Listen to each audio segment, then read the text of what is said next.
Kung yung China, nabanggit ko na rin ito sa previous episode. Correct. Kung yung China, no, ay maganda yung timing ngayon. Bakit? Yung mga Amerikano nakafocus sa election nila sa November. Diba? So meron kang 2 months na window na yung attention ng Amerika wala sa'yo. At posible kung magbabago, kung mananalo si Trump, baka magbago ang pulisiya sa'yo. No? So yun yung isa. Ikalawa, nagkakagulo sa Pilipinas. Gatungan ko pa yung gulong. Lagyan ko pa ng gasolina yung gulo, di ba? Kakagulo rito eh. So, kung magkakagulo rito, kung may puputok, no, halimbawa, itutuloy ng mga Duterte yung kanilang mutiny. Dahil yung uprising, hindi kaya eh. Walang tao eh. At yung mga leader na nagtatawag ng people power, hindi credible. Di ba? Kahit sabihin nung paborito niyong ex-human rights lawyer na siya ay naging political detainee for 12 hours.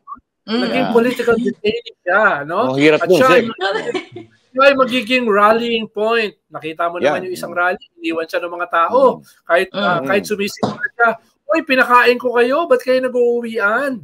No? So mahirap yung pala pricing. So ang gagawin nila, mutiny. Problema sa mutiny ay maraming kwan dyan, maraming moving parts. No? Kailangan makuha mo yung chain of command, no? Kailangan makuha mo yung may hawak ng mga troops.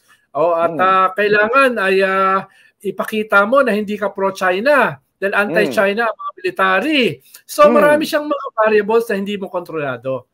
No? Pero dahil desperado ka, itutulak mo 'yan.